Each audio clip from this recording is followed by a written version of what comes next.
Hey, what's up, everybody? It's Luke, and you're watching Luke the Gathering. Just getting back from another Bloomburrow Friday Night Magic draft. Tons of fun at the store. It was a long, long week for me. I was really looking forward to this draft, and I actually feel like I drafted a good deck, but I only went one and two this week. So I was sad about that. I had a really sweet deck, and man, sometimes you draft those good decks. At least I thought it was good, and they don't work out. One thing I did notice, this deck did lack a bit of power, and it is a deck where you're kind of trying to play a little bit more of a control-y long game. Sometimes it just doesn't work out, and so it's not like I didn't win any games. Most of my games, I at least got one game in every round, but I didn't win, two of the rounds. Let's take a look at the deck and then the couple of prize packs at the end. First of all, and by the way, you're going to see a lot of doubles in this. Blue was super open, and I was able to get a lot of good blue cards. And so here's the top end of my deck. Two Eddie Mark Crabs. These guys are amazing. I love them. They flash in. They can tap down creatures.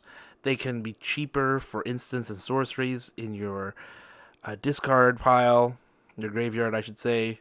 Really good card, and sadly, we couldn't get there. Like even with two of these, Gossip's Talent. This is really cool. It's a great enchantment. I actually ended up with two of them. I put both of them in. The end lets you flicker a creature at the end. That's really cool. Also makes things unblockable. Run away together. Since this is a frogs deck, things are bouncing around. You can bounce out their stuff. You can get your stuff back into your hand for value. Run away together is a great sort of removal card at instant speed. Skyscraper Duo, even though it's a bird frog or bird, this thing can actually bounce things out after you play this, and it flickers it. Sugarcoat. I didn't have tons and tons of removal, so Sugarcoat was something I felt like I needed. It does have flash on it. This was able to negate some of their bombs that they might have had. But at 3 mana, I feel like it's a little pricey. Splash Portal was great. I love this card. But a lot of things flicker in frogs, so, maybe it was a bit over redundant, I guess. We also have Polywallop. This is, of course, your staple removal. I was able to Polywallop for 1 mana, and that just felt amazing. It was so cool to be able to do that. And I got 2 Polywallops. Long River Lurker. This is great. When it comes in, you can choose a creature not to get blocked. And then it deals combat. You can exile it, return it, and flicker it. That's so cool. Splash Lasher. When this comes in, you can tap and put stun counters on other creatures. Mind Whisker is not a frog, but this was great. I was able to get a lot of graveyard stuff going as well. When you reach threshold with 7 or more cards in the graveyard, opponent's creatures get -1/-0. And that's really cool. I also ended up with this Rat Rogue Azure Beastbinder. This was really helpful as well, because when it attacks, it basically, dumbs down one of your opponent's creatures. Hugely helpful. Bellowing Crier, good, solid card. Again, this lets you draw and discard, which is really good, because then, you can trigger Threshold faster and get through your deck. And, of course, Pawn Profit. I had 2 of them. I kind of wish I had 1 more. I think that would have been great. But 2 served me just fine.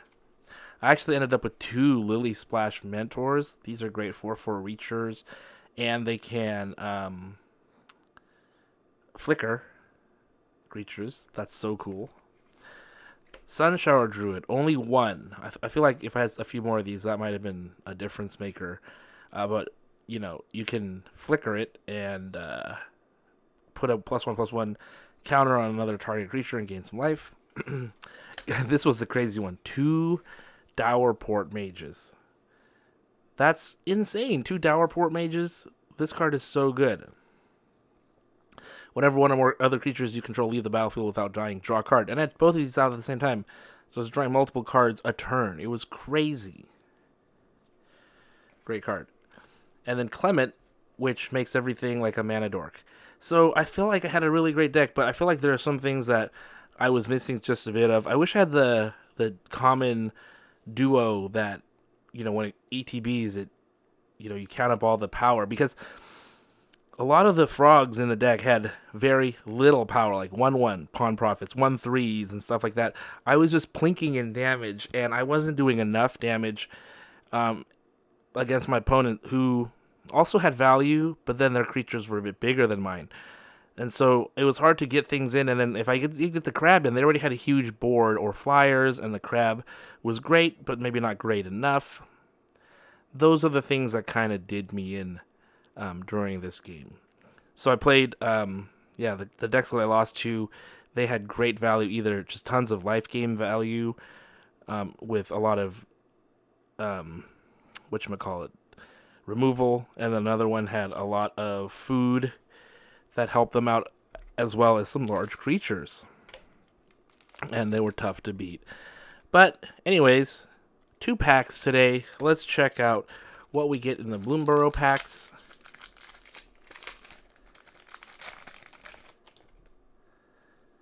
Alright, so we have an art card in this first pack.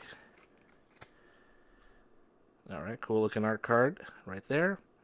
We end up with a foil, Dire Downdraft, then a swamp, and then for the common good is the rare. Not the best rare, that's for sure. And then a Plum Creed Mentor, Thoughtstalker Warlock, which is a really good card. Thought Shucker. Okay, that's pack number 1. Let's go to pack number 2.